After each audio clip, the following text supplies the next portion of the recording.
All right, B'Shem Kol Yisrael. Here I am at beautiful Yeshivat Ashreinu, and I wanted to deliver a short Chassidic idea for this week's Parshat, Parshat Bereishit from the Slonim Rebbe. We're just going to summarize it. It's better if you get a chance to learn it in person, in the actual text. So the Slonim is talking about the mincha of Hevel and Kayin. Kayin brings the korban. Seems like a great idea. It doesn't work out. God doesn't like it as much as Hevel's korban. Even though Hevel was a guy who just seems like the copycat, he brings the best of his flock, and God turns towards the korban of Hevel. So why? Why did God prefer the korban of Hevel? So the text doesn't say, but Rashi has an idea. Rashi explains that Kayin gave from the worst of his produce, whereas Hevel gave from the best of his flock. So Rashi asks, and the Slonim Rebbe asks a very good question on Rashi. He says, if Kayin's coming up with this idea to give a korban to Hashem, so then why not give the best? Why would he decide to give a korban to God and then give the worst? Like, what's going on there? The Slonim explains that Hevel brought mitzono from his flock, whereas Kayin brought mipriha adama from the ground, not his plantings, but from the ground. So what's the difference?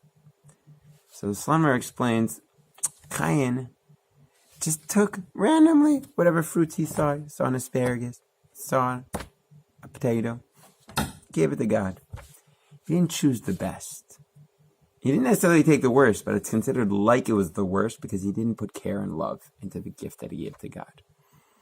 Whereas Hevel really took time and thought about how he can give the best to HaKadosh Baruch Hu. And that's why God liked Hevel's korban better. Again, God wasn't angry at Kayin at that point. He just liked Hevel's korban better. He was angry at him when he killed his brother. But what are we supposed to learn from this story? So it's a yetzer hara that we all have sometimes to just do a lot.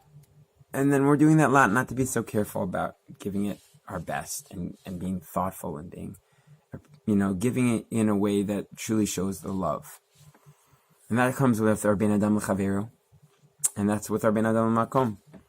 If you're going to give your wife some flowers, you can just take any flowers you see randomly at the store, but then a few of them might be dead. You can pick even a few beautiful flowers, and that shows your wife that you love her. Or maybe you're going to do chesed. You can spend 45 minutes with someone, but not really be there, half not, begrudgingly be visiting that person. Or you can even give 10 minutes, but that 10 minutes you're really, really, really with that person. Sometimes there's a teacher, and you could see that he may be giving a lot of time, but he's not there. He doesn't want to be there. And sometimes you see someone he wants to be there, and he wants to give the best. That's ben adam l'chaveru. When it comes to ben adam l'makom, we know the Shulchan Aruch says it's better to say a few Psukei de Zimra, or even just one Psukei de Zimra with heart, than to say everything, but just to get it over with. And that's true in our Shemona Esrei, even to take 5 minutes, but to really speak to HaKadosh Baruch Hu. That's the avodah Hashem. That's the giving the best of yourself. Because when does Hashem really want?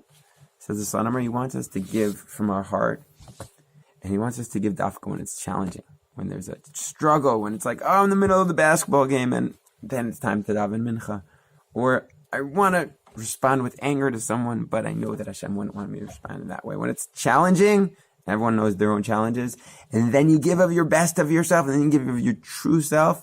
That's the korban that HaKadosh Baruch Hu truly wants, and then we will feel the love of HaKadosh Baruch Hu in response to us giving with that amazing Mesiras Nefesh. So my blessing to myself and to all of us, that we should give with a little bit more heart and love towards God and towards our fellow man. Not about quantity, but it's all about the quality. Have an amazing Shabbos.